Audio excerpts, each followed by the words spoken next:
இது என்னன்னு எல்லாருக்கும் தெரியுமா? இதுதான் வாட்டர் ஆப்பிள். நான் வந்து கேரளாவில் வந்து பார்த்தேன், தமிழ்நாட்டில் நான் பார்த்தது இல்லை. உங்களோட வீட்டிலலாம் இருந்ததுன்னா எனக்கு கமெண்ட் பண்ணுங்கள். அண்ட் இது இவ்வளவும் பறித்து கொண்டு வந்து சாப்பிடலான்னு பார்த்தா இதில் நிறைய புழு தான் இருந்தது. புழு உள்ளதெல்லாம் தூக்கி போட்டு இதோட கலர் பார்க்கவே எனக்கு ரொம்பவே பிடிச்சிருந்தது. இதோட காம்பினேஷன் கலரு பிங்கிஷ், பேபி பிங்க்கும் இந்த ஒயிட்டும் ரொம்ப சூப்பராக இருந்தது. அதே மாதிரி சாப்பிட்றதுக்கும் நல்லா ஜூஸியாக இருக்கும். இதோட ஸ்வீட்னஸ் வந்து ரொம்ப கம்மியாக தான் இருக்கும். நம்ம வாட்டர் மெலன் சாப்பிட்ற மாதிரி தான் இருக்கும் இந்த வாட்டர் ஆப்பிள்.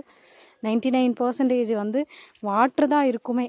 யாரெல்லாம் இதை ஃபர்ஸ்ட் டைம் பார்க்குறீங்க, யாரோட வீட்டிலலாம் இந்த மரம் இருக்குது அப்படின்னு சொல்லி கமெண்ட் பண்ணுங்கள். நான் வந்து இதை நார்மலாக சாப்பிட தான் எனக்கு பிடிச்சிருந்தது. வீட்டில் உள்ளவங்க உப்பும் மிளகாத்தூளும் போட்டு மிக்ஸ் பண்ணி சாப்பிட இன்னும் டேஸ்ட்டாக இருக்கும்னு சொன்னாங்க. பட் நான் சாப்பிட்டு பார்த்தேன், எனக்கு அதை விட நார்மலாக எடுத்து சாப்பிடும்போது வாட்டர் மெலனோட டேஸ்ட் இருந்தது. இதோட ஃப்ளேவர் ரொம்ப சூப்பராக இருந்தது. எனக்கு ரொம்ப பிடிச்சிருந்தது. யாருக்கெல்லாம் இந்த வாட்டர் ஆப்பிள் பிடிக்கும், யாரெல்லாம் கடையில் வாங்கி சாப்பிட்ருக்கீங்கன்னு கமெண்ட் பண்ணுங்கள். தேங்க்யூ.